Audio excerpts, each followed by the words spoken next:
Okay, with that, I'd like to get started. I'd like to start off by doing introductions. I will introduce the Commodore staff, and then the DCAPs will introduce their division commanders and vices. The next meeting, we will invite the DSOs and introduce those as well. So starting with the Commodore staff, the first one I wanted to introduce is our administrative aide, Mary Jo Alex, but she's not on, so we will hold off on that one until the next meeting. The next aide that I'd like to introduce is Commodore Harshfield. Commodore Harshfield is our technical expert, and he will continue to support district meetings and events, both virtually and in person. Chris has been doing this as a member of the national staff for years, so we're very fortunate to have him here in our district. Chris will also be chairman of our D-Train committee, and he will be calling some of you to help with that. And he will also be our DSO CS next year, and will continue developing the website with Chuck Hutchings. And of course, the Commodore will remain on the district bridge as immediate pass, so there's no rest for the weary, as they say. Next up is Norm Bundick. No introduction needed here. Everybody knows Norm. Norm has his fingers in pretty much everything, and he just refuses to go away. So we got Norm again. Norm will be given various assignments to support me and the captains throughout the year. I don't know what I would do without my partner in crime. He will also be a tremendous asset to the district. Norm will also be our DSO HR next year, so your HR officers can expect to hear from him frequently. I'd like to take this opportunity to thank Robert Eastless for the great work he did in HR this year. Robert stepped down from HR after he was elected Vice Division Commander. Where's Robert? Hi, here, sir. Wave. Yeah, if I call your name, wave so everybody can see you. Next is Ann Chiaffi. Ann is going to be one of our aides. Ann is currently immediate past commander for Division 12. And she will be developing leadership classes to be presented at flotilla meetings. Ann's been teaching Oxlams classes for the national staff for years. So if you've taken Oxlams, you likely know Ann. She will be a tremendous help for the district. Alan Carver is going to be an aide in charge of awards. Alan is in Division 7, and he's been my mentor since I joined the auxiliary 13 years ago. Alan is a past district captain. He's been in the auxiliary for over 50 years and has retired from the Coast Guard as Lieutenant Commander. Is that correct, Alan? That is correct. And he will be available to help all members with award writing. So please pass this information on to all your members and encourage them to write deserved awards for your members. And let's see, that's all of the Commodore staff. In addition to that, they aren't here tonight, but Virgil Campbell, Finance, and Patrick Porter, Secretary of Records, will be returning with us again. They will be joining us at a future session, either next week or the week after. We will have a new DSO legal. Mike Johnson has done it for quite a while, and he stepped down finally, and Bill Freed in Division 1 is going to take over. Bill came highly recommended by Rod Donahue. They were, I guess, law partners for years. Bill's going to do a great job, and Mike Johnson has offered to help him as a mentor. The only other DSO will be emergency management, and that will be John Ross. And that's a good fit since John is also a sector coordinator. So John Ross will be returning as sector coordinator and also handle the functions of a DSO emergency management. And Mike Fulgrim down in San Diego is returning as well. The only other one we have, actually there's two more. We get civil rights, Jackson Whitaker is returning. And DSO SL, which is the state liaison for Arizona, Chris Harshfield is going to take that position over this year. So that's just one more thing on Chris's plate. And that's all the introductions I have. So at this time, I'd like to turn it over to Rod Donahue to introduce his division commanders and vice division commanders. Go ahead, Rod. Sure, thank you. I just briefly, this is obviously my first stint in the position of district captain. I'm looking forward to it. Looking forward to working with my division commanders. We got some great ones this year. I've previously served in every elected position below that, so I've got a little bit of experience, at least, in maybe knowing what everyone's dealing with the division commanders, including vice flotilla commander, vice division commander, and division commander. And I'm looking forward to serving in this current position. I've got some good folks with me. First with Division 1, we'll start with Gary Peterson. I'd like each division commander and vice who's here just to say hello in just a couple words so we can hear their voices, because I know we'll be spending 4 weeks together. So with that, Gary Peterson was my vice. He's a good friend of mine, and I really look forward to serving with Gary. Gary? Thank you, Rod, and thank you everybody for allowing me to attend this first meeting. It's an honor and a privilege to be the incoming division commander, and I look forward to working with everybody, particularly across other divisions. So that's something that's I know is very important to us. So I'm also looking forward to working again with Robert Islas. That he and I served together when I was flotilla commander. He was my vice, and we've become good friends over the years. So I look forward to a better 2021 for all of us. So thank you. Thank you, Gary. And both Gary and Robert have prior experience in the military. Gary was in the Army, correct? Gary? I was in the Navy and Navy. Two tours of Vietnam. So good job. That's right. That's right. And Robert was also in the Navy. And Robert, say a few words. Say hello. Good evening, everyone. Thank you, Rod, and thank you, Gary. I look forward to this opportunity. As Gary has mentioned, he and I have served together as flotilla commander and vice commander. So it's definitely going to be a fun time and trying to get us back onto the path for 2021, working together with Gary. As Rod said, I have prior military experience. I'm a former Fleet Marine Corpsman, served 7 years there. And I also currently serve with the California State Guard Military Police.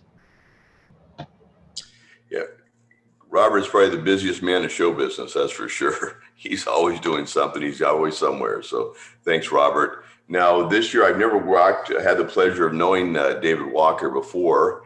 We met just recently in a Zoom meeting. David, this is his first new stint coming in, but he's eager, and he seems like he's got a good head on his shoulders in terms of knowing what he needs to do and where he needs to go. So David, say a few words, sir. Thanks, sir. Again, like you said, this is my first stint as the division commander. I've been elected flotilla commanders twice, 27 years in the Army, so can't hold that against me too much, I hope.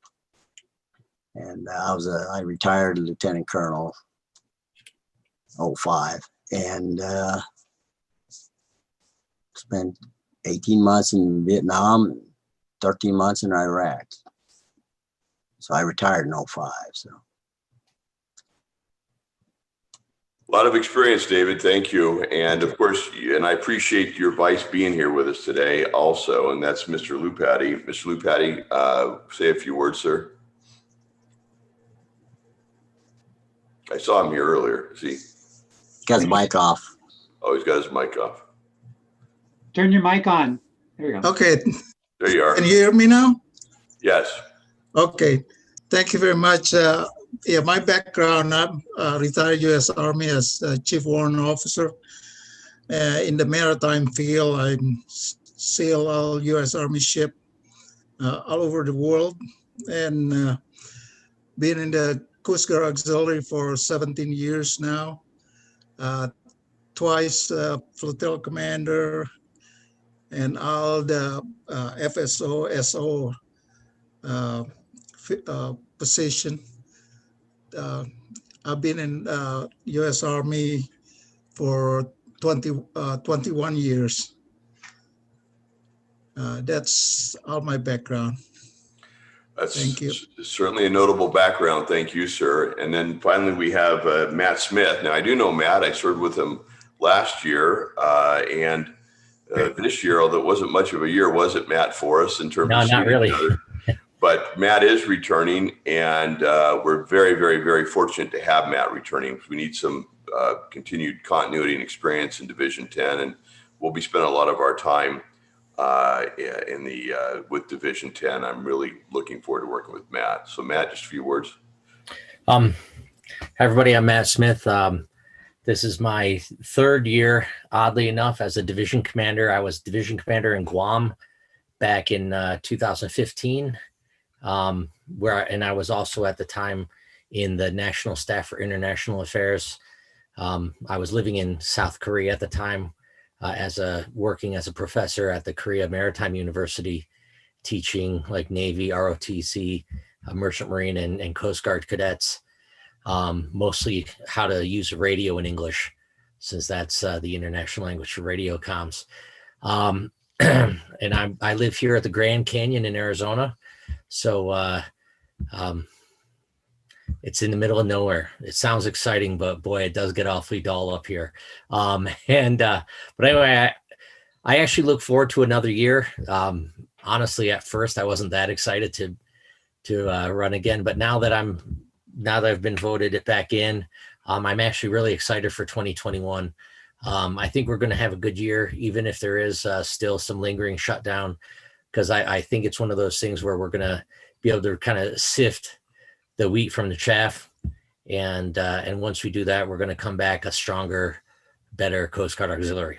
So anyway, I look forward to working with you all. Thank you, Matt. Matt's the kind of man you put him in that horse, he'll ride. So thank you very much, Matt. I appreciate that. And Charlie, I couldn't be happier to work with a better group of leaders. So thank you for the opportunity, sir. Thank you, Rod. Okay, let's move on to, let's see here. LA Long Beach South, Mike Bozart, District Captain.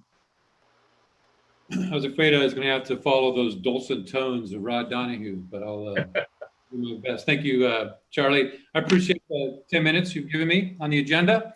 In preparing this evening's introductions, I'm reminded what my ex-wife once said to me, that Mike, you've never gone 10 minutes without talking about yourself. So I'll seize this opportunity to prove her wrong. It is my honor to introduce to you the division leadership of LALB South, and I'll start with Mr. David Brown, who's our division commander-elect for Division 5. I know David well. We taught boat crew classes together. We earned our coxswain certs together. And before the stand down, I would see him out on the water nearly every week. He is one of our true professionals out there. That means a lot to me. And also recipient of our highly coveted E Award. He has also worked with me early in his instructor career. We've taught a number of PE classes together, and he continues to do so while developing additional badly needed instructors along the way. 8 years in the auxiliary, David has emphasized on operations and public education, but recently as flotilla commander, he's broadened his scope across all the disciplines and has run perhaps the most impactful flotilla in Division 5 for the last 2 years. Success as an FC and leadership style will easily translate to a successful division commander, and I'm pleased to hand over the Division 5 reins to Mr. Brown. Oh yes, as many of you know, I've been affectionately referred to, not by my given name, but by a nickname for the better part of the last 3 decades. Therefore, starting tonight, I will be giving all the division commanders and vice division commanders nicknames, as the LALB South comrades will refer to them. From this day on, David Brown will be referred to as Brownie by his comrade in LALB South. Now, you may be thinking that is the most terribly creative name, but as you once get to know David, see what a sweet guy he is, and I think it's a free name. We move on to Mr. Salvador Gonzalez, our Vice Commander for Division 5, 11 years in the auxiliary, and having held numerous FSO and SO positions, as well as Division Commander, and now a second term as Vice Commander. Salvador is really summed up as someone we have always counted on, and has always been there in Division 5. I know Sal personally as well. He has served as a regular crew member on my facility and has not only demonstrated his savvy as a respected boat crew member, he has been an outstanding mentor to new boat crew commandos. and the less experienced boat crew members on board. In addition to surface ops, Sal is a one-man wrecking crew when it comes to verifying aids to navigation. Rarely does a patrol go by where Sal hasn't asked to visit a couple, sometimes over 20 pitons at a single go. His organization and passion leadership has served Division 5 well, and we are lucky to have him.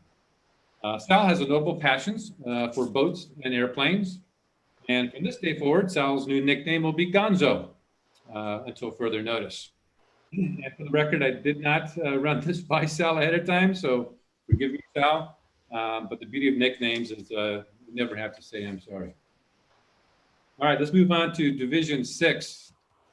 Dr. Wayne Palmer is our division commander and division commander-elect.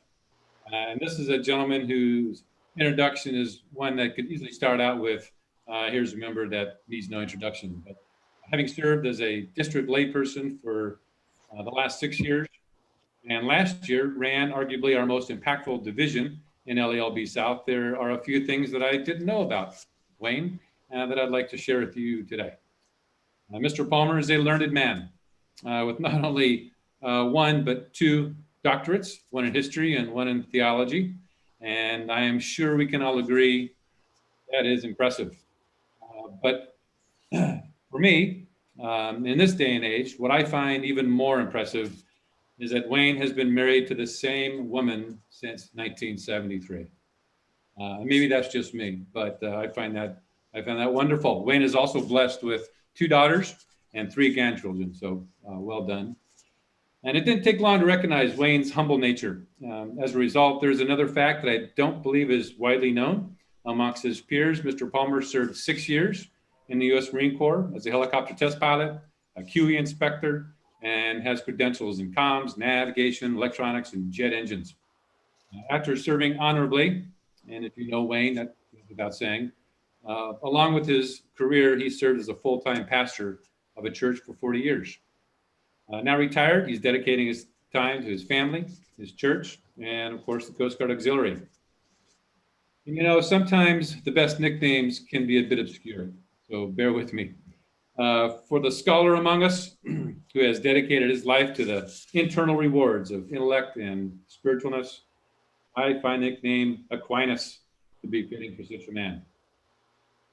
And for those of you who are scratching your head, Aquinas was an Italian Dominican friar, philosopher, Catholic priest, and doctor of the church, and an immensely influential philosopher, theologian, and jurist in the tradition of scholasticism. So while that's some big shoes to fill, as he done in the past, Wayne will rise to the occasion. His vice commander, Division 6, is Mark Forrester. And unfortunately, Mark could not make the meeting tonight, so I'll take the opportunity to introduce him perhaps in another meeting, and of course, provide him with his LALB South nickname. And finally, we get to Division 11. Mr. Jim Ziegler is our division commander-elect. Mr. Ziegler has 8 years under his belt with the auxiliary and has served as vice flotilla commander and flotilla commander of Flotilla 4-5. But I can only imagine after recognizing the endless opportunities in LALB South, he then transferred and served as flotilla commander of 11-2 and is currently serving his 2nd term as vice commander for Division 11. In addition to his leadership roles, Jim is currently pursuing his boat crew cert and has aspirations of becoming a coxswain. I don't usually air dirty laundry in an introduction like this, but we're all friends here. And I think since we'll be working closely together, it's incumbent upon me to share with you what I know about one of our new board members. Jim confided in me that he is obsessed with 3D printer technology. Let that sink in for a minute. So much so, he is expecting delivery of his 8th printer soon. And I have intel from Jim's roommates that they are threatening intervention in anticipation that technology adaptations of the 12-step program will help. So wish luck with that. So I must confess that I don't know Jim well, and we're just getting to know each other. But I did get a glimpse into his personality and management style last week when I asked him over the phone whether he had a nickname. Without hesitation, Jim said, "Yes, Mike, it's Jim." You know. And I said without hesitation, we can do better. So with that, I look forward to working with Jim and getting to know him personally. Until that time, I will take his nickname as a to-do and refrain from providing that LALB South nickname tonight.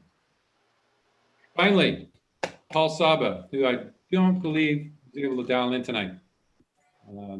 He is the Vice Commander for 11, and I've gotten to know him a little bit over the phone and email here, and I'll wait till I have an opportunity to introduce him in person, hopefully at our next deal or the one after that. That's all I've got, Charlie. Thanks for the time. Thank you, Boz. Okay, moving on to LA Long Beach North, District Captain Mike Fiamingo.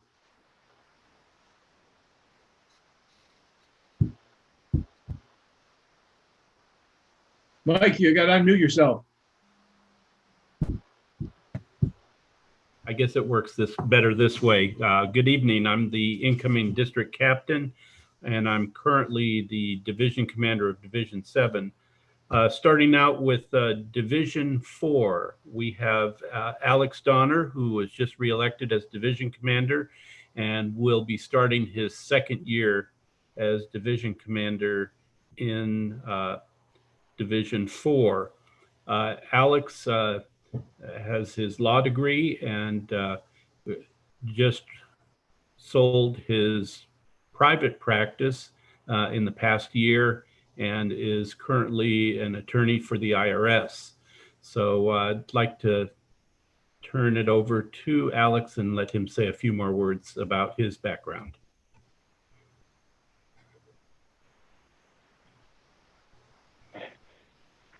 Hi, I'm Alex. I'm the current Division 4 commander and incoming for next year. I know that a lot of you know me by face, but right now I'm on the phone because I don't have power at home. I also have a newborn baby. She's about 4.5 months old now. So I will be doing all I can as division commander, and I will be relying fairly heavily on my vice. So don't be surprised if you see interactions from him where it would normally be from me. My vice is Jim Pearson, who has a very extensive auxiliary and nautical background, and I'm very, very comfortable and with relying on him because he's an extremely trustworthy person, and he, does what he can for the auxiliary. So that's about it for the Division 4 leadership team. All right, thank you, Alex. Next, we have Division 7, and the newly elected incoming division commander is Rudy Cortez. Rudy is currently my vice commander, and under his leadership, Division 7 had 100% recipient of the NACO 3 awards, and that was an all-time first for our division as far as 100% participation and 100% being awarded the honor. So Rudy will be taking over the division, and I'm leaving the division in good hands. Assisting him in the leadership role, we have the Vice Division Commander, Aaron Todd. And Aaron Todd is definitely an overachiever and has been helping to keep the ship in the right direction as far as some leadership roles. But we're really looking this year to share that load so that he can focus on his next position afterwards, following as a division commander. Rudy, did you have any words you wanted to share first?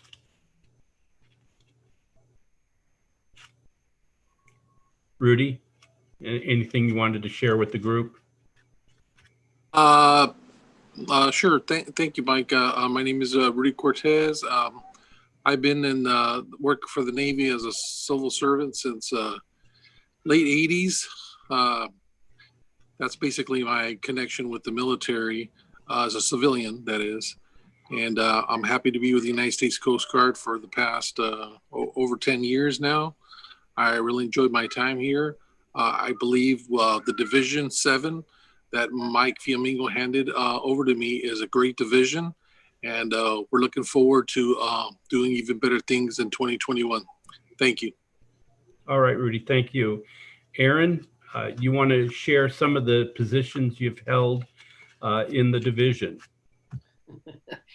Well, thank you, Mike, for the introduction. Thank you for the opportunity to be part of the division leadership. I've held probably every, it seems like, position in the division. Currently, I'm the HR, IS, and SOPA, along with the DSOPA. I've held positions at National under strategic planning. My profession, I currently work for Disney. I oversee theme park operations globally. So we're working at the corporate level on average of about 100 hours a week. Today happens to be a little different. I took half the day off to prepare for this. But yeah, there's been a magnitude of positions that I've held, but some have not been the funnest, but I've learned, and I'm willing to pass on what I've learned and be a part of a great team that's coming up in 2021. And also you volunteer with the fire department, and I hear with your new truck in some of the previous fires, you have been a hauler of livestock to get them out of the harm's way. Yeah. One of the last fires that went through in Acton, we went out and pulled a couple horse trailers for people that their one lady's husband couldn't get his truck in. And it was really bizarre how fast the fire came up on us. We had minutes to just get the trailer hooked up. So yeah, I volunteer with Ventura County Fire, and it's a great group of people there. I don't get out to their operations as much as I'd like. I've been called to do commercials with them when they're filming just internal commercials for recruiting and for disaster preparedness when floods are, when they're projecting floods. But other than that, yeah, we help out wherever, we can. I mean, that's just the motto, you lend a helping hand. All right, Aaron, thank you for your service. Next, we have Division 12, and coming in as the incoming division commander will be Maurice Scott. And I believe, Maurice, you're also with the Color Guard, and maybe you can tell everyone a little bit about your military background and some of the things that you like to do. Okay. Yes, my name is Maurice Scott. I've been in the Coast Guard Auxiliary for about 7 years. I was flotilla commander at one time, vice flotilla commander, and this is my first ride as division commander. I did 2 years in the Navy and 24 years with the Army. All those years, military police. I retired from the Army in 2008, and I believe 2010 I went to the state military police. I believe Robert is part of that SMR, and I was a military police instructor for that program. And then I came into the auxiliary, and it's been pretty interesting, pretty fun. I done a lot of stuff. I've been out on the water a little bit. When I was in the Navy, I was on the Lewis B. Puller, but I didn't go out on the ship that much. I was stationed in San Diego and Long Beach when they had the base. But in auxiliary, I've been out on the water a lot. So, I'm glad to be part of this for next 2021. Hopefully that next year will be a lot better than this year. And I plan on doing what I can to make the Division 1 better. All right. Thank you, Maurice. Teaming up with Maurice as the incoming vice commander is we have Eddie Borgwart. And I've seen and talked to Eddie on a conference call, but maybe Eddie, you could unmute and fill people in about a little bit about your background. Well, good evening, everyone. Yes, no military background, but I do volunteer to a lot of organizations, such as Fire Department, Santa Monica Police Department, and other organizations as well. It's an honor and a privilege to serve for the auxiliary and under the lead as a mentor and chauffeur, and obviously to support anything I can, Marie Scott, and to listen to all of you. So thank you all, and I'm looking forward to put my fingerprint in the organization. Thank you. Thank you, Eddie. Charlie, that is the end of our introductions. Thank you, Mike. Wow, we got a pretty impressive group of people here. I'm really looking forward to next year. I think we're going to have a lot of fun. I just hope we can get past this pandemic so we can actually make some significant contributions.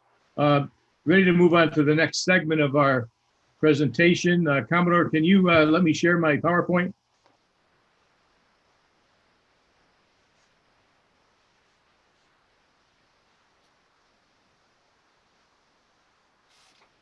Commodore Harshfield?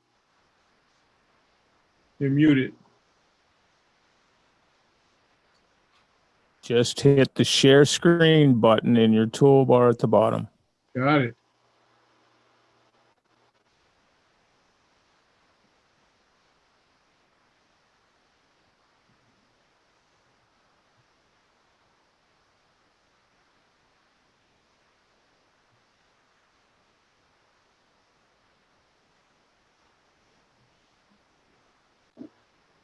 Did you get it?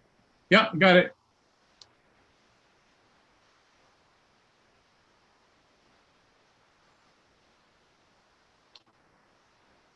All right, I'm going to talk a little bit about our plans for next year. Shouldn't take more than about 25 minutes, I believe. And then we will turn it over to Norm Bundick, who's going to give us a member training session. All right, I like this quote. If you don't know where you're going, any road will get you there. At the bottom line is, we got to have a plan. That's what everybody needs to be working on right now, working on a plan.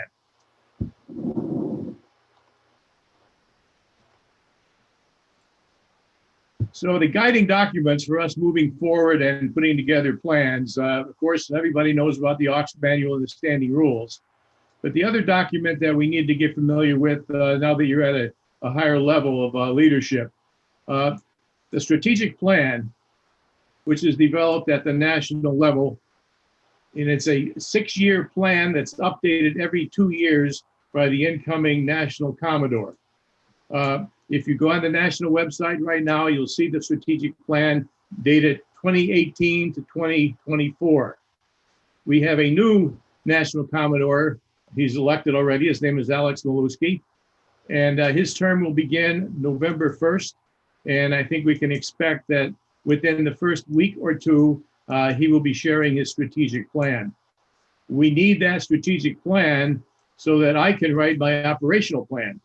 Now, I basically have a good draft of it already. That was a requirement for the ASOC class that I had to take. ASOC is a 24-month course that's required of every chief of staff.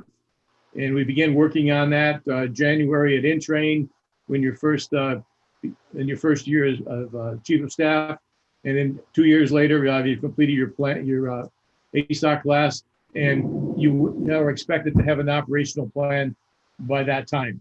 So I haven't submitted mine yet, as we still need some more information. Now, aside from using the strategic plan as a basis to write our operational plan, we also have input from our SWOT analysis. I think I sent out a copy of that. Many of you participated in the SWOT analysis we did last January 11th. Harry Jacobs, Commodore Jacobs, who's now retired, and his wife Victoria led that workshop. And we did a SWOT analysis for the district. And so I have the results of that analysis, and I will be using that to write the operational plan that I'll be passing on to you, hopefully by the end of November. In addition to that, each division should be writing your own SWOT analysis. Some of you may have done this before, maybe you've done it for a flotilla, but you should be doing this for your division, and better sooner than later. So once you have my operation plan in your hand and you have the results of a SWOT analysis for your division, you should be able to come up with the goals and objectives for your own division. This is the front page of my operational plan. It's ready to go. I can probably finish it in a couple of days once I know what the objectives of the incoming National Commodore. So I'll be ready to get that out to you guys as soon as I possibly can. The operational plan, the contents. In fact, you can get online like I did, and there's other districts that have got their operational plans available through Mr. Google. You just Google auxiliary operation plan, and there's about 4 of them that you can see, and you get an idea of what these operational plans look like. It starts off generally with an introduction and an overview, and then of course an executive summary. The auxiliary policy statement will be there. I don't have the current one yet. That will be coming out. The Commandant's guiding principles will be in there. Mission and vision statements from national and district will be in there, along with the goals that I'm going to establish for the district based on the input that you guys provided me from the SWOT analysis. You will also see my watchwords, which is something that we were required to develop during the ASOC class, and my leadership philosophy. How many people are aware of the guiding principles from the Commandant? Anybody know what they are? The Commandant's guiding principles? Commandant's guiding principles: ready, relevant, and responsive. You'll see that over and over anytime you see things getting passed down from the national level. But that's Admiral Schultz's guiding principles that he established when he first became Commandant. Larry King is our current National Commodore. His watchwords are relevance, professionalism, and flexibility. How many people know the watchwords of our current District Commodore? Anybody? Wow, he's listening, you know. Chris's watchwords are always forward, never back. And if you think about it, you can read a lot into that. The bottom line, he's basically saying, we're not going to do things the way we used to do it. We're looking at the future. The future is going to determine where we are. And some of my watchwords are going to be relative to that. Chris and I have the same vision. We attended ASOC class together. We think a lot alike. Management styles might be a little bit different, but you're not going to see a lot of changes in the way I operate compared to Chris. My watchwords: communicate, commit, and change. And I like showing them in the verb sense to imply action. But I shared my watchwords with 15 other incoming District Commodores. About half of them have communications in there. It's a big thing. It's the basis of everything. If you can't communicate, you got major problems. Other than that, there's a few of the others that have changed, maybe 1 or 2 others that have commitment. But this is what you're going to see in the bottom of my email signature, and we will be basing a lot of our member training for you guys on these 3 watchwords. To expand a little bit on communicate, you'll see classes. I'm developing one already that we hope to show by sometime in the first quarter. But communications always begins with being an active listener. Too many times people, when they communicate, they're just giving a lecture, doing all the talking. You've got to listen to your flotilla commanders and your staff and respond to their concerns, but don't automatically start to solve their problems. Encourage them to solve their own problems. They're closer to the issue than you are, but you should provide guidance and resources. Typically, if somebody comes to you with a problem, a question, a good answer, initial answer is always, what do you think we should do? Get them involved in the decision-making process. And once they know that you're going to ask that question, next time they come to you, they're going to come to you with some possible answers. You want to stay in close contact with your FCs, have meetings. You don't have to have just your regular monthly meeting or quarterly meeting or whoever you meet. You can have special meetings. You want to see the reports. When you get a report from them, don't just put it in your inbox. Talk to them about their reports. Make sure they understand you read them. If you don't ever give them feedback on their reports, they'll think you're not even reading them. And next thing you know, they're just cutting and pasting, and every report's going to look the same. Let them know you read their reports, and they'll take more time and provide a useful report for you. Leadership training, you should be providing some of that for your people. I will be providing some of that input for you along with Anshiopi, and you can tailor make that for the division meetings as well as flotilla meetings. So you want to be in the inbox of all your flotilla commanders. People know that report directly to me. Norm knows, and Ricky will know. Every morning when they check their email at 6 or 7 o'clock in the morning, I'm already in the inbox. I'm an early riser. I do all my emails in the morning, and so you'll be getting a lot of information from me. Typically, anything you get from me will be coming through the district captains, but not always. Sometimes I'll just eliminate a step and send it to everybody. So I want to know everything that's going on, the good and the bad. I don't want any surprises, and you need to tell your flotilla commanders that you don't want surprises either. You need to know everything that's going on. We want to put out fires before they become a big fire.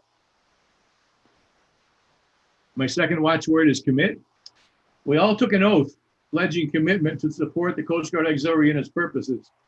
Most of us have forgotten the oath that we took, but we hear it every time we have a new member getting sworn in at our meetings. Next time a new member gets sworn in at your flotilla meeting, listen to the words and take it as a reminder for what you agreed to when you joined the auxiliary. As you move up the ranks, you make additional pledges. When you become an officer, there's another pledge that you take, and you're then held to a higher standard because now your actions affect others.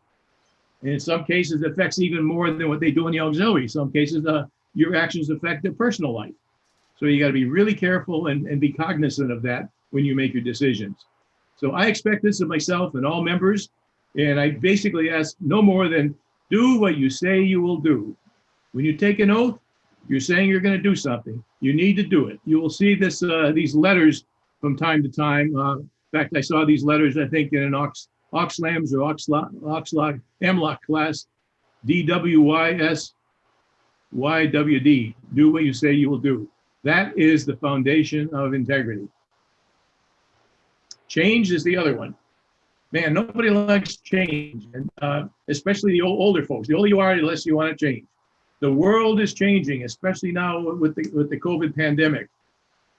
The world is changing, and the needs of our members, the voting public and the Coast Guard are changing. As leaders, we need to change as well to address these needs. The auxiliary of the future is not the auxiliary of the past. Change is uncomfortable and even scary for some people, and many will resist. We will have to learn how to manage change to overcome resistance. Much easier to behave like we have in the past. Most of us are slow to change in the way we lead and interact with others. Managing changes will be an integral part of the leadership workshops that we will present during the year. I'm already working on one workshop called Choices, Chances, and Changes, and hopefully we'll see that first quarter as well. One responsibility of a leader, as soon as you take a new office, is start thinking about who's going to replace you. Especially if this is your second year. I think we've got 3 returning division commanders. You should already have at least one person, hopefully more, in mind that who is going to replace you when you step up. In most cases, it'll be your vice. In some cases, maybe the vice doesn't want to move up any further, but you should know that right away. If you haven't had this conversation with your vice, you need to have it and select him and have a backup and make sure that they're ready to hit the ground running when you move up at the end of your term. Reports. Everybody wants to know about reports. When do you want my report? What's the format of the report? Well, reports start at the national level. I don't know if you can see this, but I'm showing it at the camera here. This is a national board and staff standard operating procedure manual.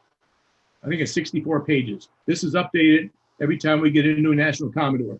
In this SOP, it states the policy for reports from the DNACOs to the NACO. The DNACOs are the Deputy National Commodores, We have one over that I report to. That's going to be Mary Kirkwood. She's in 11 North. And so my reports as a district Commodore go directly to Mary. And she in turn sends her report up to the National Commodore. The National Commodore wants his report, as stated in the SOP, on the 15th of the first day of each quarter. So he gets his reports quarterly. I send my reports quarterly. And so if his report's due on the 15th, Mary will typically want her report a week before that. Wally Smith, the current DNACO, that's when he wants his reports from Commodore Harshfield. So if that stays true and nothing's changed in the SOP, my report will be due to Mary on the 7th of the first day of the quarter. Consequently, I'm going to want your reports on the first day of the quarter. So the DCAPs and Chief of Staff will be getting their report to me on January 1st, April 1st, July 1st, etc. Then it's up to the DCAPs to decide when they want their reports from the division commanders. And they will decide that. I know this year the DCAPs got their reports on the 25th of the month, and that varies depending on how much notice you want to get. Going further down the chain, it's certainly up to you as a division commander to decide how much time you need to prepare your report. If you have to get your report out on the 25th and communicate that information to your flotilla commanders. These reports are submitted electronically. There will be a link. It's on the district webpage. You just look. There's a section on the district webpage that says reports. Click on that, and you will see the form for division commander, one for DCAP as well. And just use that report and answer the questions, and that will be your report. Now, normally we do monthly reports at the division level. They become quarterly at the district level, but it's totally up to the DCAPs and division commanders for you to decide how often you want your reports. This past year, just about everybody sent the reports in monthly. If you skip a month once in a while or nothing really happened, it's not a big deal. As long as you don't skip the one that applies to the quarterly report, because that one should cover 3 months. We'll talk more about this, but I just want to give everybody an idea of how the reports are going to work. This is something we might do, depending on how this works out. We're doing 4 Sundays in October, and Rick and I have talked about possibly doing one of these once a month, maybe pick the 3rd Sunday of the month for an hour and a half or so, and show leadership videos and PowerPoints. There's a lot of things that we can learn by sit back and watch a video, maybe a 40-minute video, and then take another half hour and discuss the video amongst ourselves, decide which ones of those we might want to pass on down to the flotilla level. So that's something we're discussing right now, and I'd like to get your comments on that. So let me know what you think, and we will have at least one of these and see how it goes, and I'll try to select something very interesting for the first one. If you haven't lately, check out the district website. Chris Harshfield and Chuck Hutchings have been working on this. It's been completely updated. It's getting better every single day. It will be complete by the end of the year. You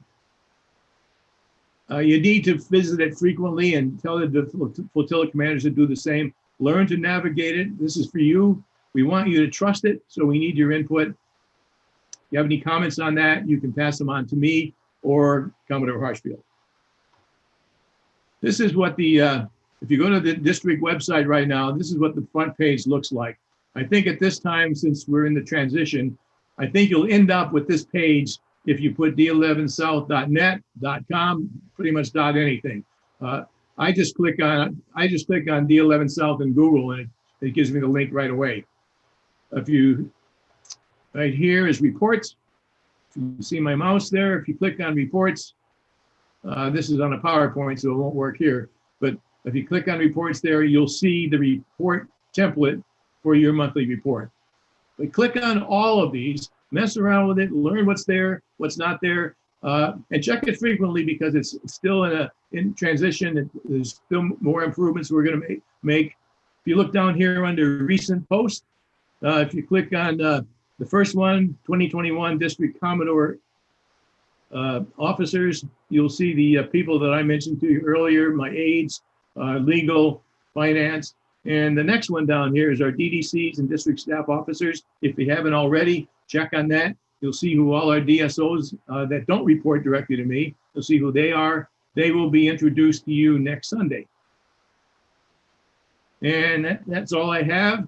So if we want to take like a 5-minute break, when we come back, Norm can go on with his presentation. So it's I've got 6:55 or 6:50. Let's return at 6:55.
So Norm,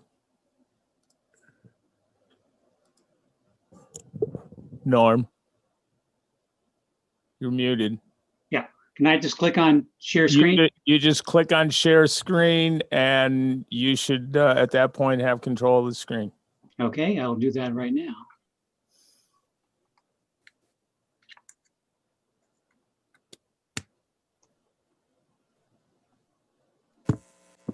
Can you see anything? I can't because I don't know where that screen is on all of my monitors. Oh, okay. Should say email best practices. Oh, well, all right. I found the screen. Oh, wait a minute. Share. Hold on. Yeah. DELA. I don't see me here. Should be at the bottom of the your taskbar. Yeah, you're sharing. Okay, I see you now. Okay, good. Up email best practices. Okay, you got me full screen? No. Hang on. Yes. So you're good where you need to be.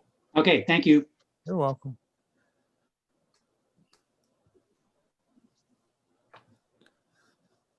I'm gonna go back to work now. Oh, you mean the one behind you?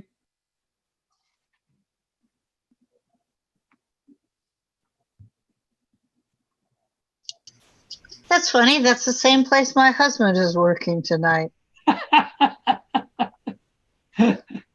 Gee, so, amazing. Norm, this is going to be about emails. Is that right? That is correct. Okay. With a couple other minimal things sprinkled in. It'll be sort of like all salt, allspice. Oh, yes. Got it. That's a YouTube video. I have no idea how old that game is.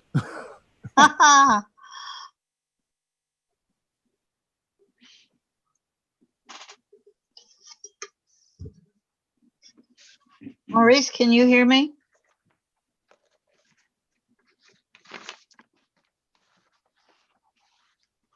No.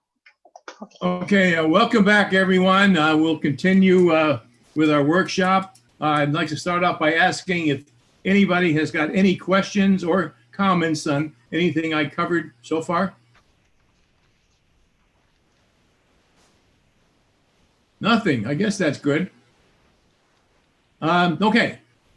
Norm Bundick is going to give us a presentation on email best practices. So take it away, Norm. Okay, thank you. Hey, everybody, this is going to be an open discussion PowerPoint. What I mean by that is get involved and ask questions. You can either send something in by chat, and Commodore will keep track of that, or if it's something timely, just, open your mic and say, can we clarify that? And generally at the end of each of the little segments, I'll ask if anybody has any questions. Okay, most of you are new to your position this year and will have expanded roles in communicating with your chain of leadership. Aha, that's our new Commodore's, one of his first watchwords, communicate. Now, you'll be communicating now in your new job, both up and down, and email is going to be even more important tool right now because of the COVID situation. We all know that face-to-face meetings are not allowed, so webinars, emails, and phone calls have become more important for you to communicate with members.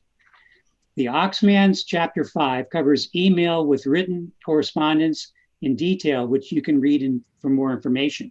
And a lot of that applies to email. This short PowerPoint will cover important best practices and standardization for all members, starting on January 1st. It will be your job to be sure you understand the best practices and ensure your chain of leadership makes these practices available to all members as soon as possible. Okay, please mute your mic, and here we go. Okay, email will be your main tool of communications. Each level within the auxiliary carries more responsibility because you'll be having different people that you'll be communicating up from you as well as down. Each level requires more immediacy of response. Why is that? Well, we'll talk about that in a minute. Here's the one thing I want to leave you with. Casual checking of email at your level cannot be the norm. You must be able to check your email. Elected and appointed members should check their email several times a day. Have your phone set up to receive email messages. Does everybody have the ability to get email on their phones? Pretty much. That's something you need to look at regularly, because new auxiliary directives and pass downs must be distributed to FCEs and members as soon as possible. Senior leader requests need immediate attention or within a time frame that they would express.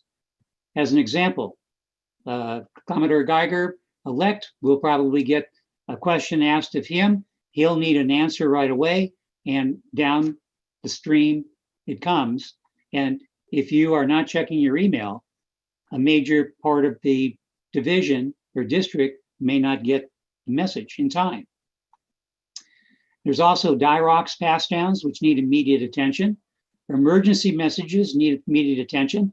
As an example, with all the fires we've been having recently, there'll be an Everbridge, check on members.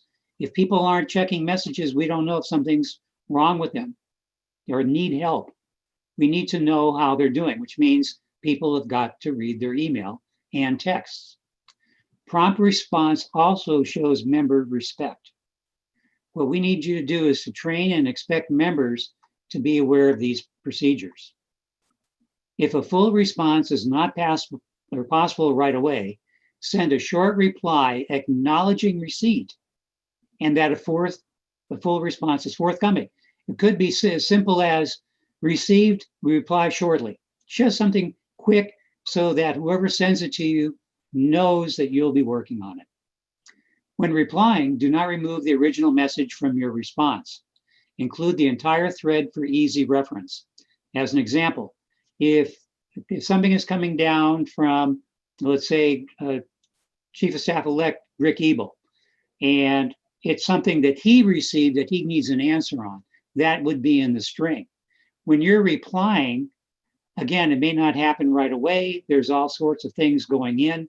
When you reply back, be sure you attach everything else there so that the person receiving it go, oh yeah, now remember, that's the one thing I need to talk to you about.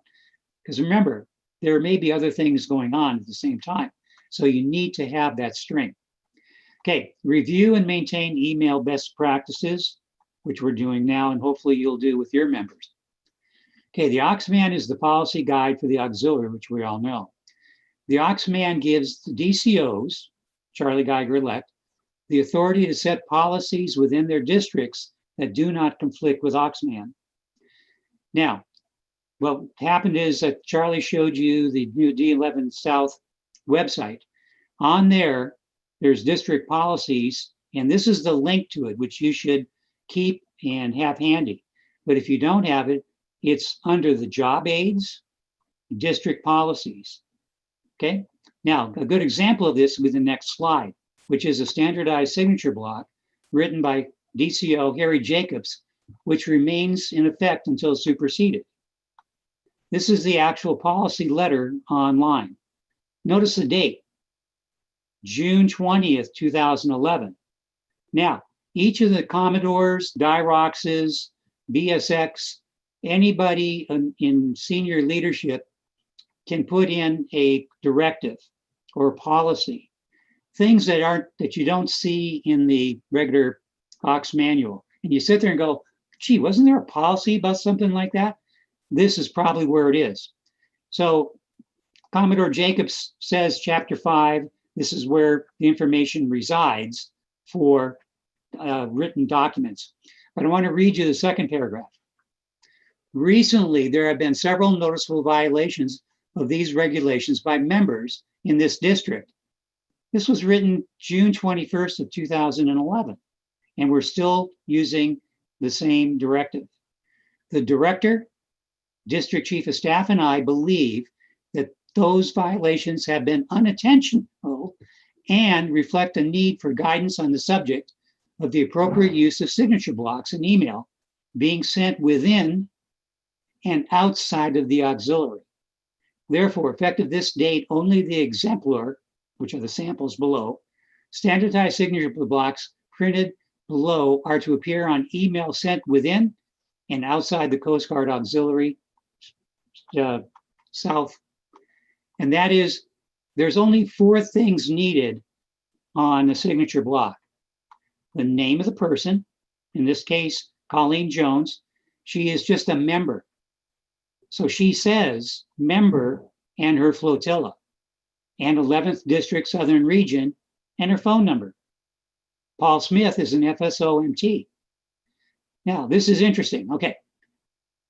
If FSOMT is sending out something about member training, and he is also an FSOIS, an MA, there is no need to put his other offices on there. Since he is talking about member training, the only signature on that email identifying him should be as member training. Same thing with the division commander. If a division commander is a national person and also an SOPA, no, only the office replying to developing that particular email. DSO signature block policy from June 2011 has been in place since then, but not followed by some over the years. This policy is to remain in effect in order to have a standardized email signature for D11 South members. Okay, does anybody have a question on this? And I'll wait a second or so. Okay, hearing none. Caps and bold. Don't write in all caps or all bold in email. This is the digital equivalent of shouting. Beside, all caps are difficult to read.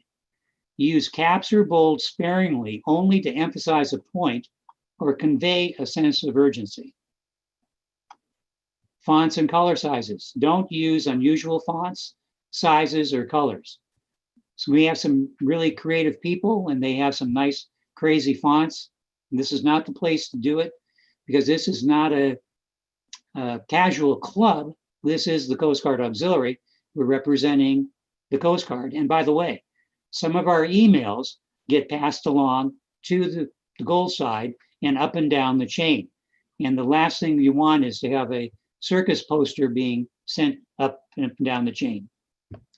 Size 12 is recommended. Never use larger than 14. Color black is preferred. Dark blue is okay, but it's a little more difficult to read.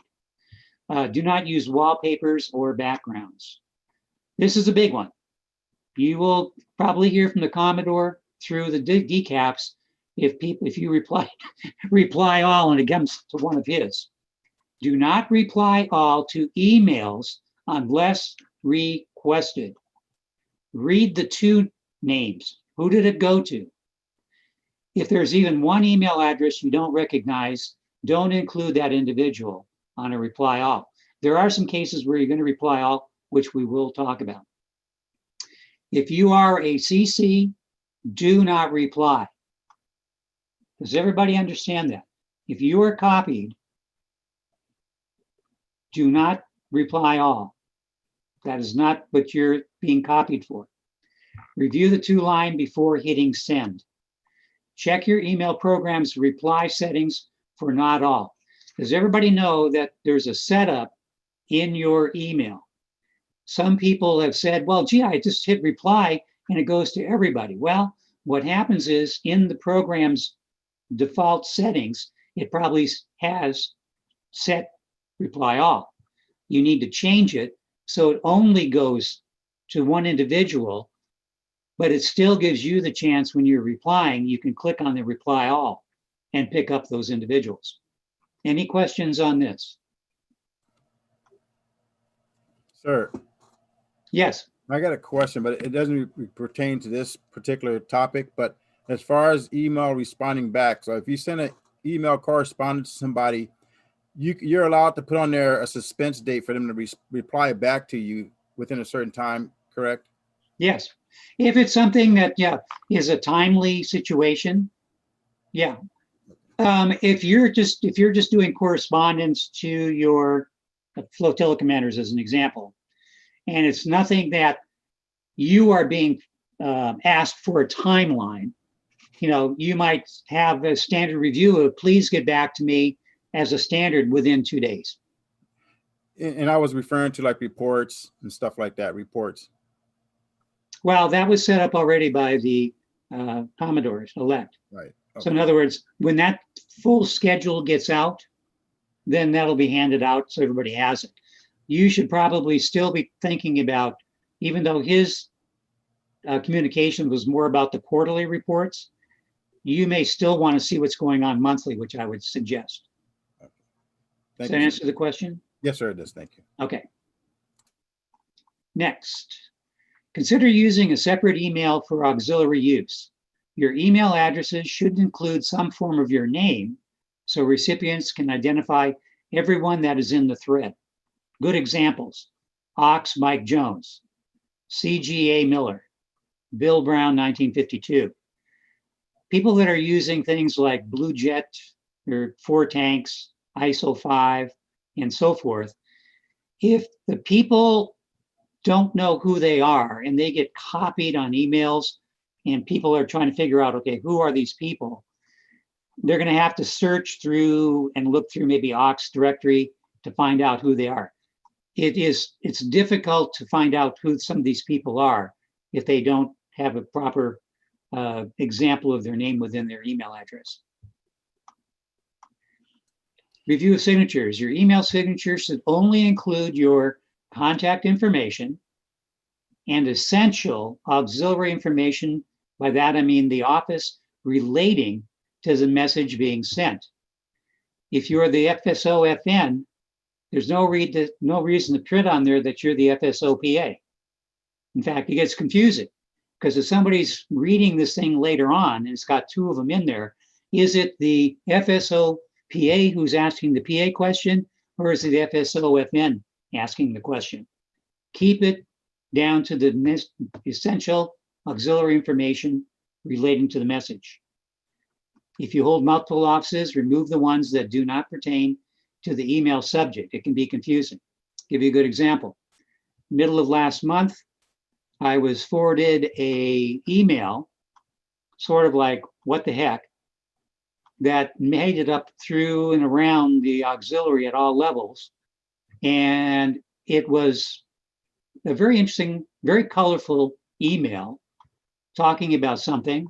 It had multiple colors in there, multiple sizes, highlights. It looked like a circus poster, actually. It would have been a very good one.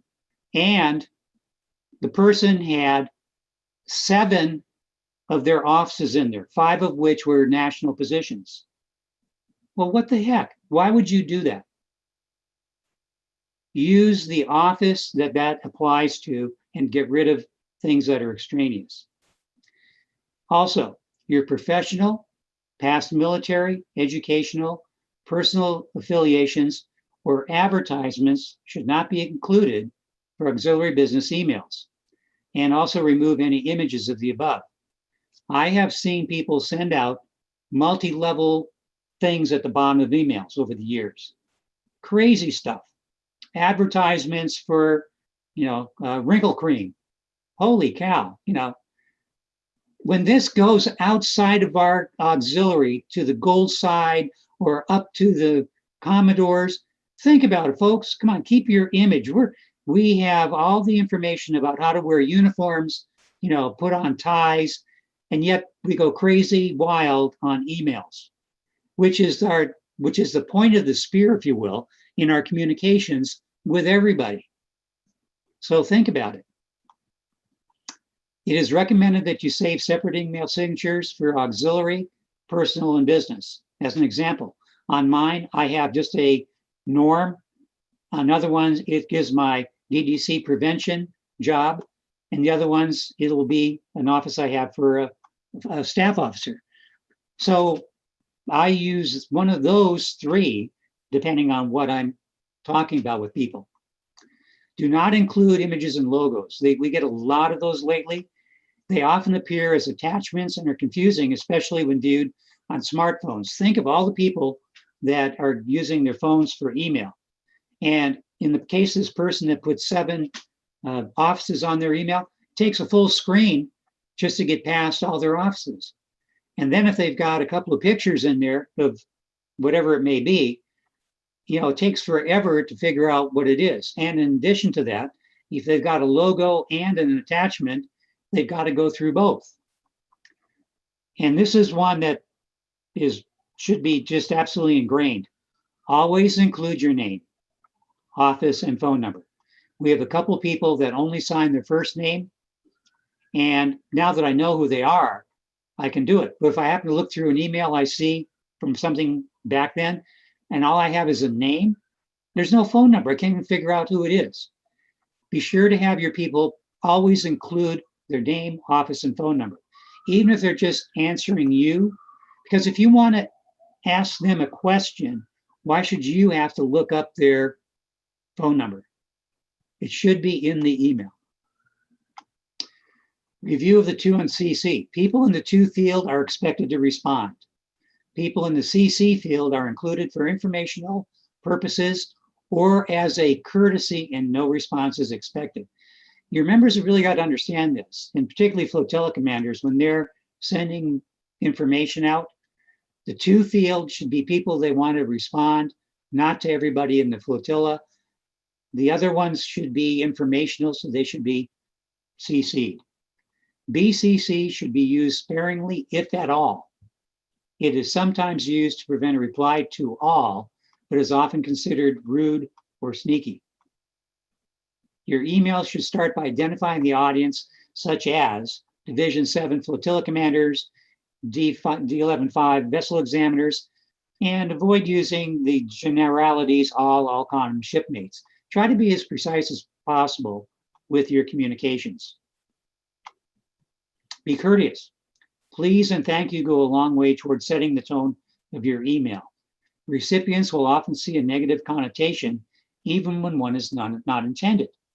An email ending with thank you, have a nice day, best regards, etc. is a nice touch. Organize your email.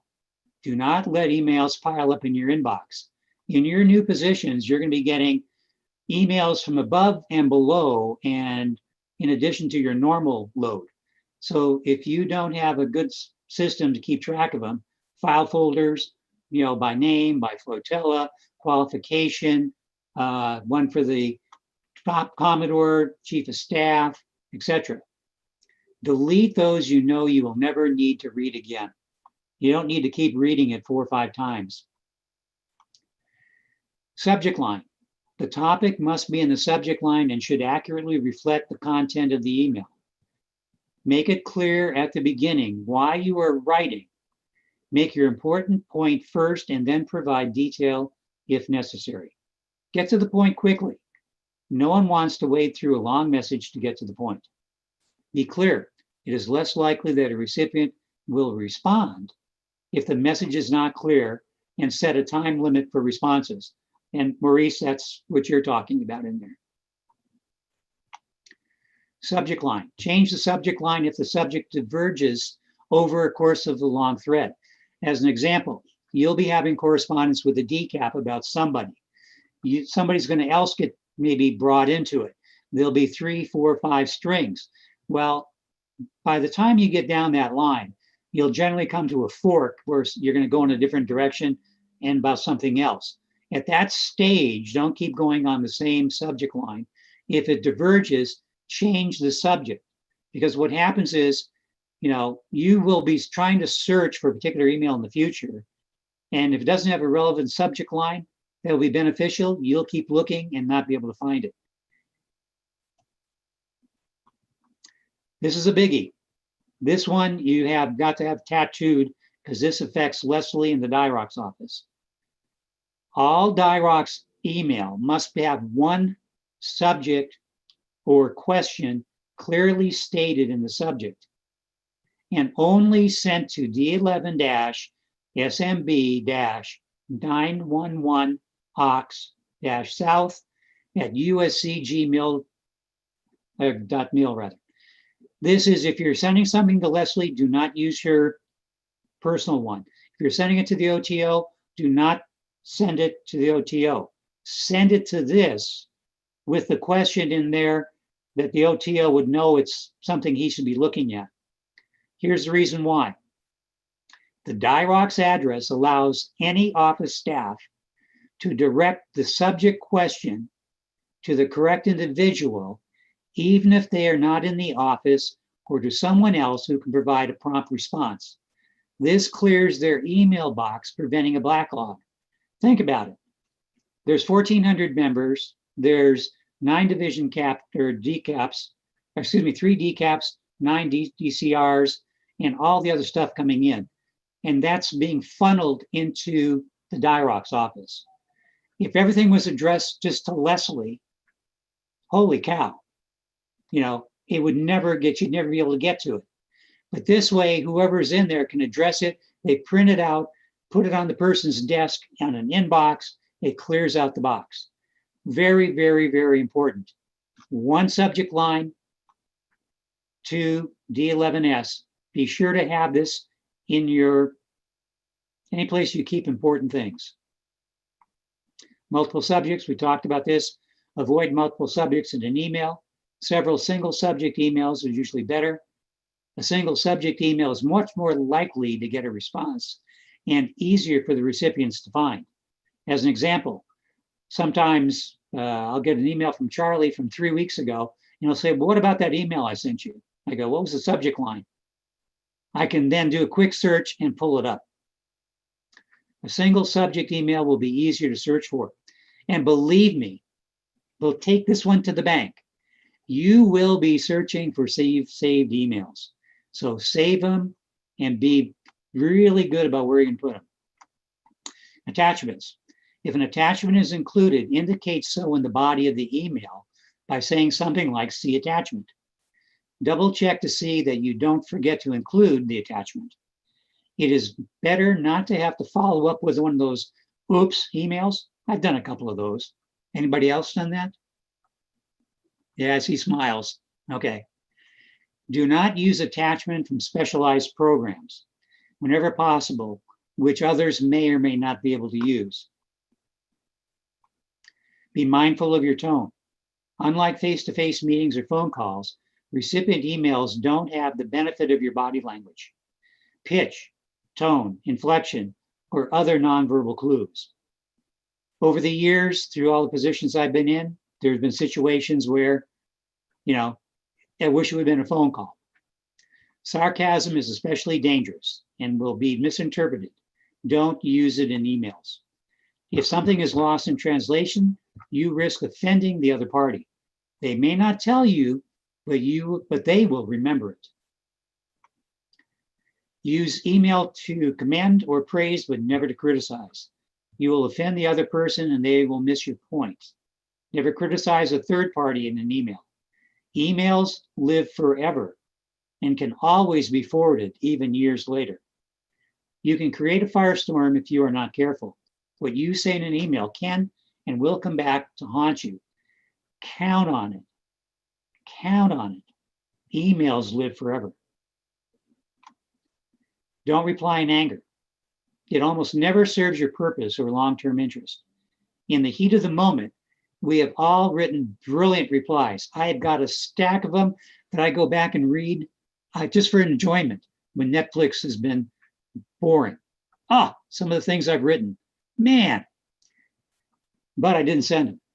We have said things in anger that we never would say face to face. It is always best to take a deep breath and think about it through before pressing send.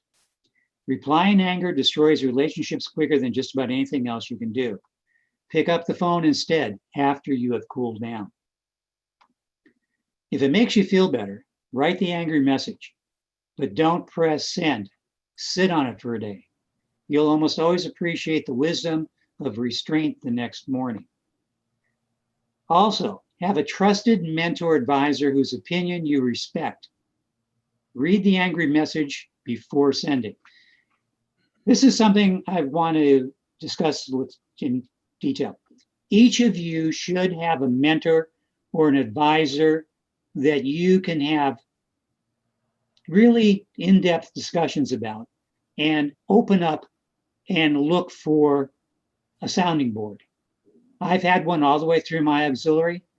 I've been a mentor, am a mentor, and believe me, this at your levels, you have got to have a mentor advisor. Someone you can know safely they will keep your confidence and give you good advice. Does anybody have any questions on this particular thing? Because this is something that should be looked at. I got a question, but not on this topic. It's in regards to changing email process. If a person changes their email or has a new email they want to use, what would be the process for them to use to Okay, you can actually now do that yourself. I just got a new email 2 weeks ago, and you can do that by entering it into Ox Data 2. So when you go in there, you go into your detail area and you just remove the one that's there now and insert the one you want and then save it. What I did then is I sent an email to the people I would normally go to with my emails and said, please, use my new email address. And I also sent a copy to the D11 mailbox saying new email address for Norm Bundick. Okay. Now, Leslie got back to me on that and said, oh, well, I'll enter it in for you.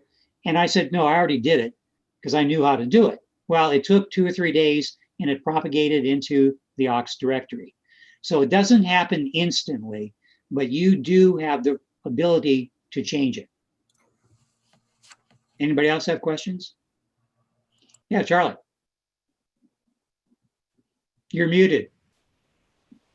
Yeah, so Norm talked about BCCs and why we don't like to use those. We always like to know who else is in the room when we get an email.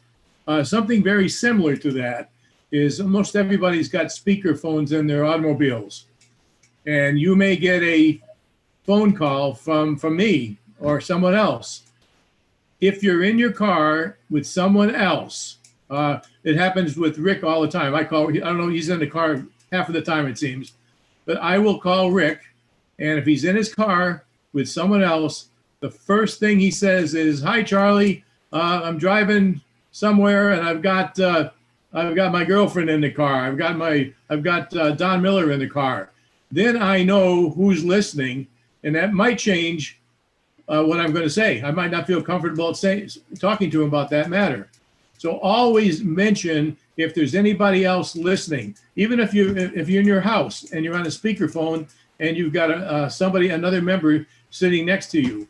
Let me know, or whoever's calling you, that someone else is there. Okay, any questions? Okay, let me go on. Actually, I have one more question here, Norm. Okay. Email related. How does one get like an official auxiliary email address? I see that some members. You can go, well, I don't know what you mean by official. Like mine now is normbuндик@gmail.com. If you're using Gmail or Yahoo or AOL, you just create it, set up your account, and then come over to Oxdata 2 and put it in.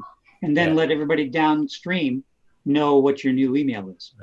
Yeah, because I see some members have it where they have like, let's say Bob Fluffendoni at, uscgox.org, or it's like CG. Yeah, I don't know where they get those, but it's so much easier just to be able to do it myself. I do it at Gmail. Okay. Norm, I can answer that question. So if you have a national position, you email the National Help Desk and they create those email addresses for you.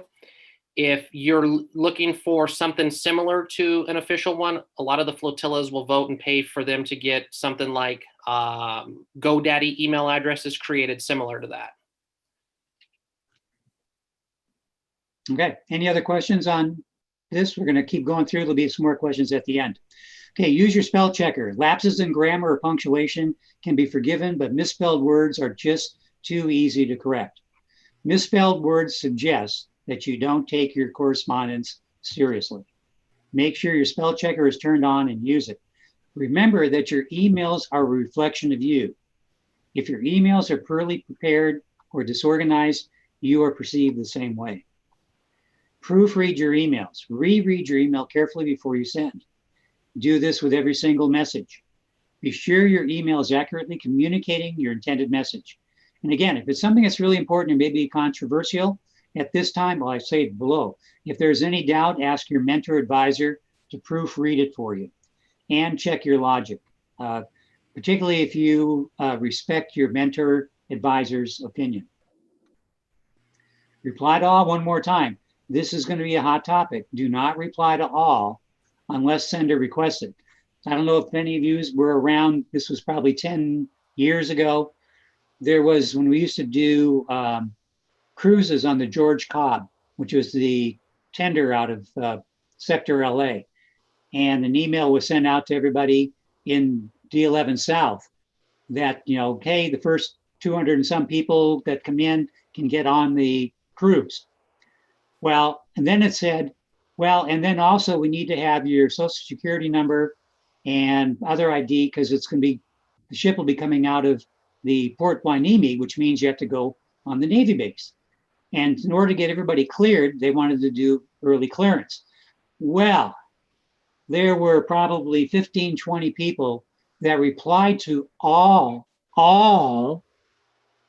members of Division South and talking about how bad that was. And then everybody else responded to those. Within 2 months, I think there was like 100,000 emails jamming the system.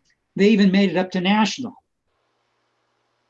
And then other people were adding in other comments, talking about hitting a Y. Holy cow. That stuff, you gotta be careful. Okay, your default response should be to reply only to one sender. Before you reply, make sure that everyone needs to know.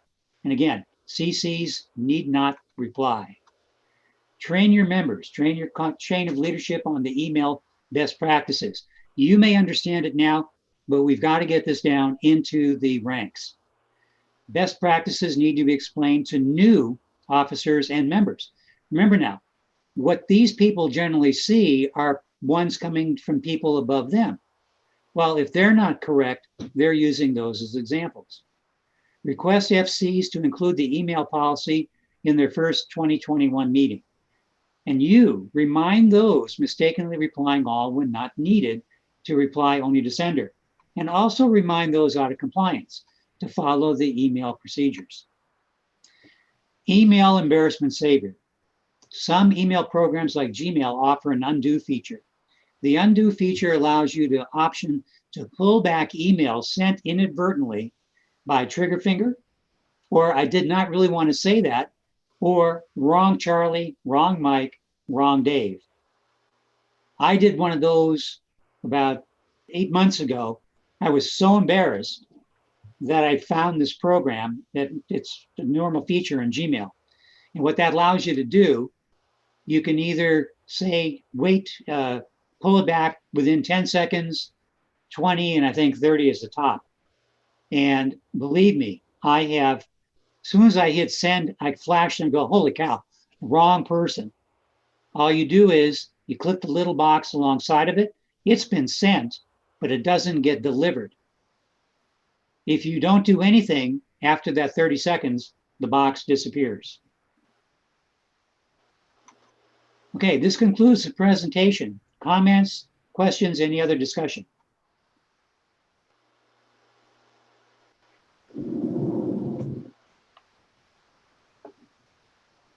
Nothing? Okay. Well done, Charlie. Okay, Norm, can you stop your share? Yep. I'm sorry, I do have one question for you, Norm or Charlie. And I put this in the chat session. Would you two mind forwarding the presentations tonight so that we can in turn urge our groups to pass all this down? Absolutely.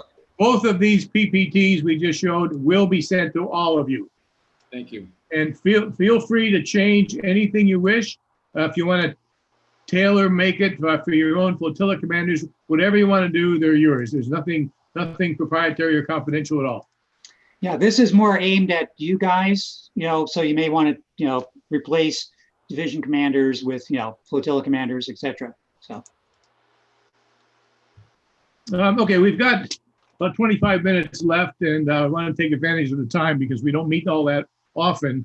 So I'm kind of weird in that I read leadership books for fun.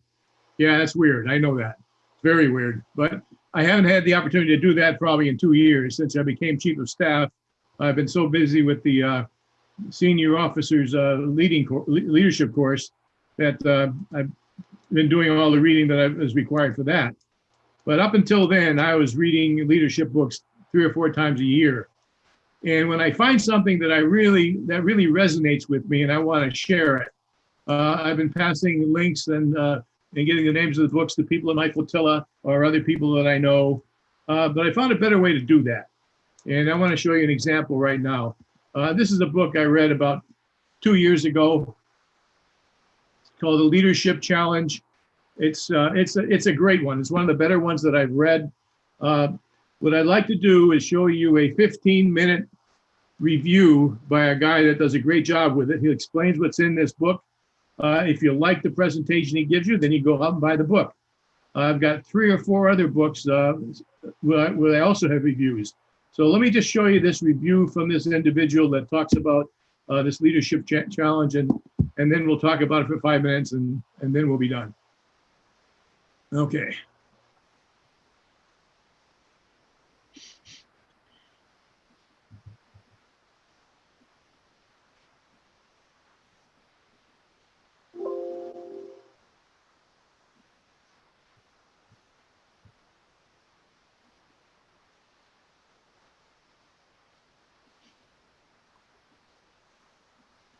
Now I gotta find it.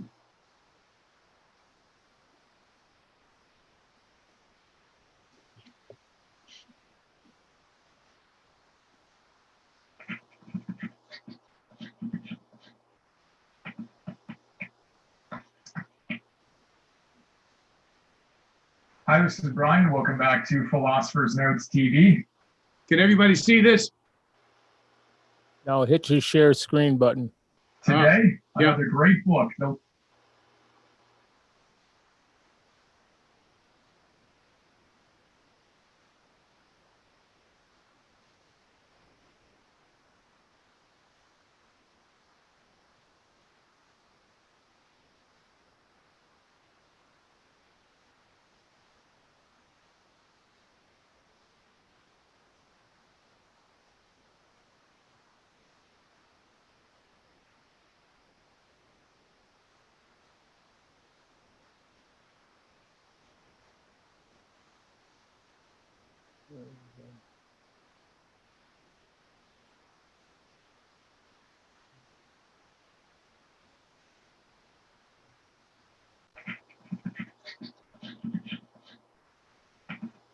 Everybody see that? Yeah. Yep.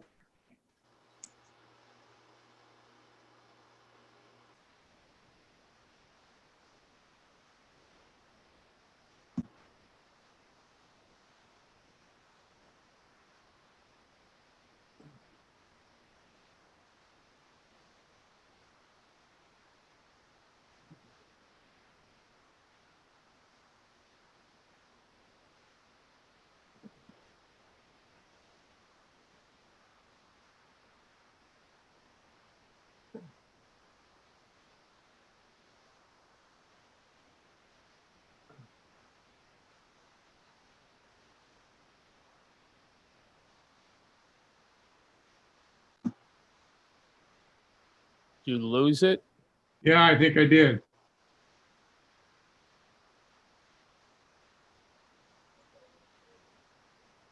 Okay.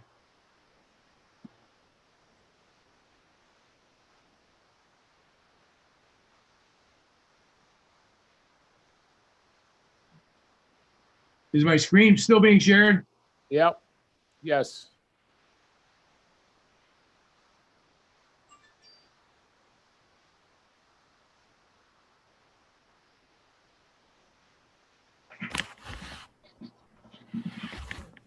All right, it's now running. Make sure the audio is unmuted. Hi, this is Brian. Welcome back to Philosopher's Notes TV. Today we've got another great book, On Becoming a Leader by Warren Bennis. On Becoming a Leader. Warren Bennis is one of the world's leading authorities on leadership. This is a 20th anniversary version of a book that I read nearly 20 years ago when I was first becoming a leader. 24, 25-year-old entrepreneur, founder, CEO of a startup in the old dot-com boom. Raised $5 million, went from 2 employees to 45 employees, hired the CEO of Adidas to replace me. Right when the market crashed, brought in an investment bank, wound up selling it to one of our competitors, et cetera, et cetera. My learning curve was very, very steep. I recall very much enjoying this book. And as I'm preparing for Leadership 101, which I'm teaching soon, reread it, enjoyed it, Philosopher's Note, a bunch of my favorite big ideas. 5 of them here. We'll start with leadership basics.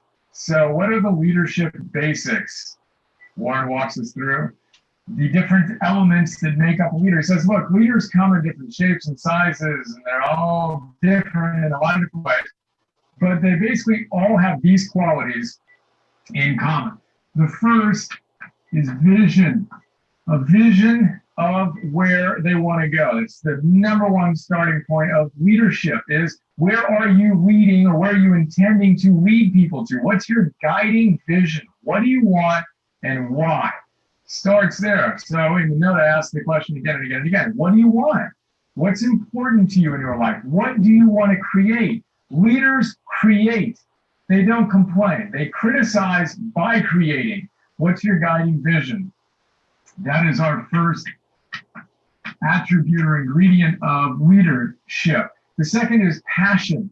Warren tells us that leaders have a passion for life and for the possibilities of life and for their chosen vocation. Whatever it is they decided to give their lives to, they love. They're passionate about it, and that passion is contagious. The third ingredient is integrity.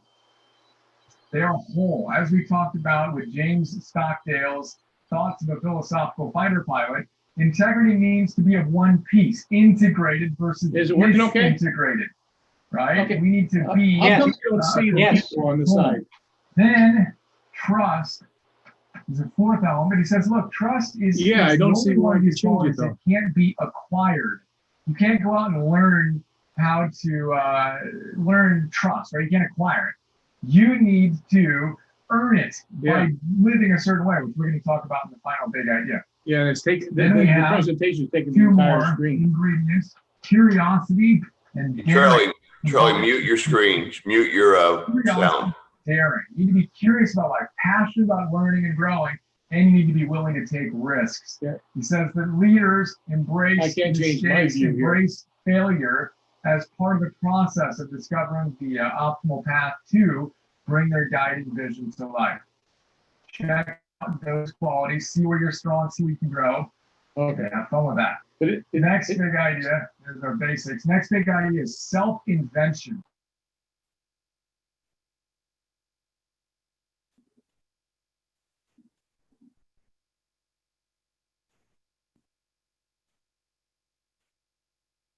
Charlie, we lost the sound.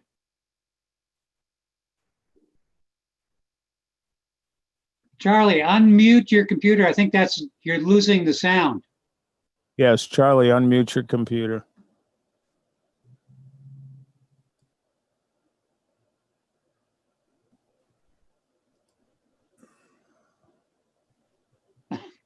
Yeah.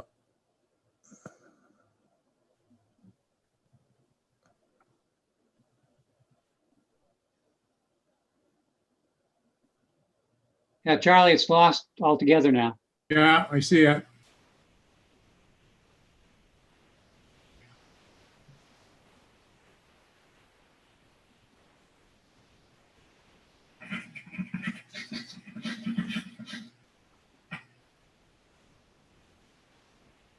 You just lost it again.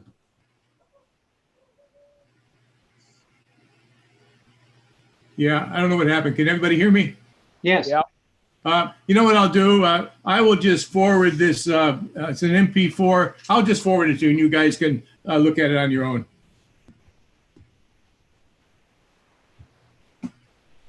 Everybody hear me? Yeah. Yes. Yep. Sounds good, Charlie. Thank you, sir. Okay. Well, that's all I have. Anybody have any parting questions? I got a question, sir. Sure.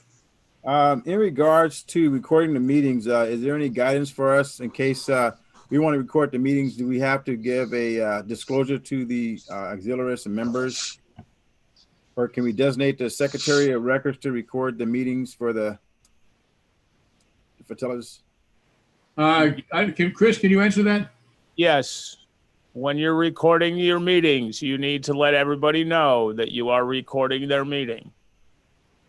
Never had it happen, but you could have a member go, I don't want to be recorded. And at that point, they have the option of leaving the meeting or you not recording. But is that correct, Rod, on a legal standpoint? Rod, you're muted.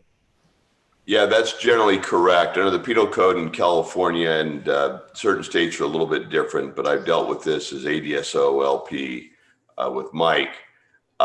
Generally, it's a very good practice to do exactly as you just directed.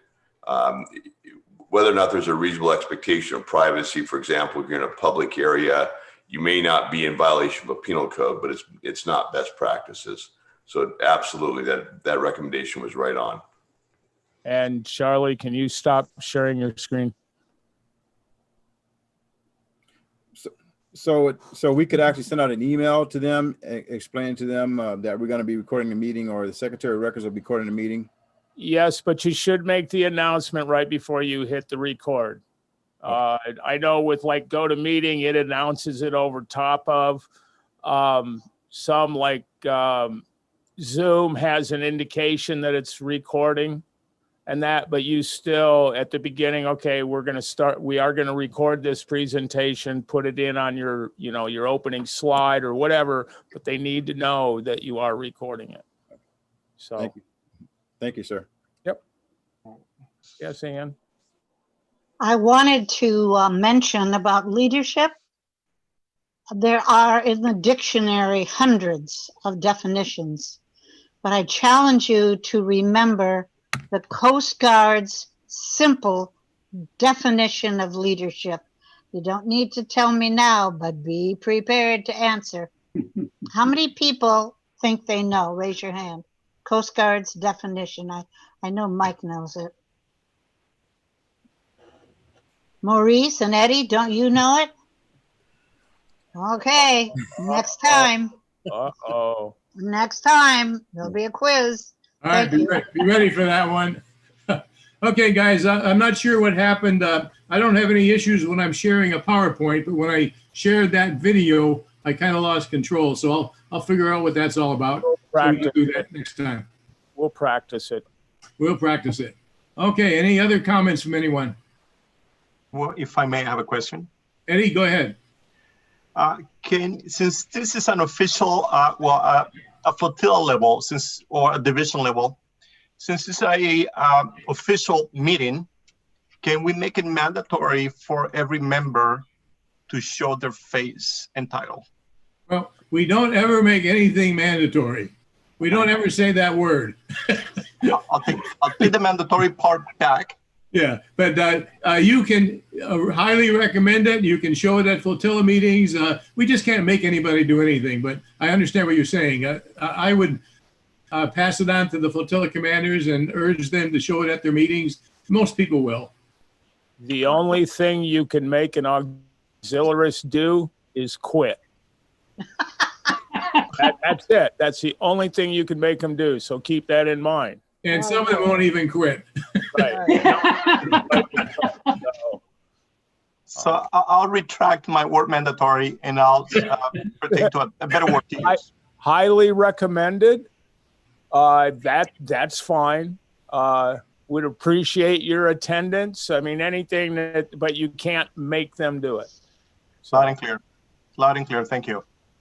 Because believe me, if I could, I would, but I haven't been able to. Yeah. Okay, anything else? All right, everyone, good evening, and we will see you a week from today. Okay. Thank you very much. Bye-bye, everybody. Excellent. Good night. Good night.